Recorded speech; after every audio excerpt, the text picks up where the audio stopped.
Эл аралык фестивалга даярдык көрүүнүн алкагында инновациялык борбордо келечектүү инновациялык долбоорлорду жана катышуучуларды тандоо боюнча питчинг өткөрүлүп, ар кыл тармакта 98 катышуучу катышты. Белгилей кетсек, анын 9-у гана фестивалга жолдомо ала алышат. Ишеналы Арабаев атындагы Кыргыз мамлекеттик университетинин мугалими болом.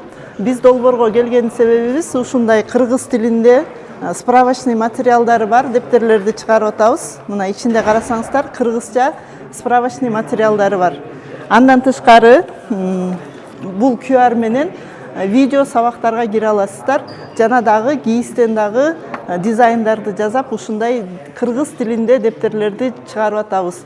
Бул чоң класстагы мектеп окуучуларына жана студенттерине эң керектүү нерсе деп ойлойбуз. Иш-чаранын негизги максаты Ташкент шаарында өтүүчү Шанхай кызматташтык уюмунун келечектеги 100 инноватору эл аралык фестивалында Кыргыз Республикасынын атынан чыга турган эң келечектүү инновациялык долбоорлорду, технологиялык иштеп чыгууларды жана стартаптарды аныктоо жана колдоо болуп саналат. Ошол фестивалдын алкагында 4 сынак өтөт. Ал болсо стартаптар боюнча, робототехника, анан управление дронами деген бир категория болот. И өзүнчө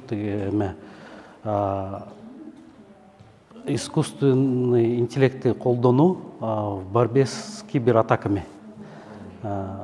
Кибербезопасность боюнча дагы бир сынак болот.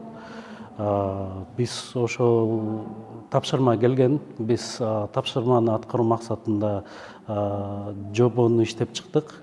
Жобонун негизинде ошол 17 жаштан баштап 25 жашка чейин катышуучулар болуш керек. Анан өздөрүнүн регламенттары бар, кандай болуш керек, соответствовать должны. Азыркы учурда ошо комиссия отбор кылып, ошо апрель айында ошо Ташкентке барып, ошол жактан Кыргызстанды представлять этишет. Катышуучулардын жарымы офлайн форматта жандуу келип өз долбоорлорун коргошсо, алыскы региондон катышкандар онлайн форматта багын сынашты. Биз бир гана шаар ичиндеги эле адамдарды карабастан, биз региондорго да мүмкүнчүлүк берип атабыз. Региондогуларды келип бул жактан убара болбостон онлайн алардын варианттарын, проектлерин караганга мүмкүнчүлүк бердик. Бул жакта бүгүнкү күндө комиссиянын составында көп эле адамдар бар. Алардын ичинен, эгерде өзүм жөнүндө айтып өтсөм, мен бизнес эксперт катары, именно бизнес планды туура жазуунун ыкмалары, ошолорду реальналар иштей турган бизнес проекттерби, алар окупаемости качан келет, канча аларга каражат керек, жана канчалык убакытта ал акчаны актап чыга алышат.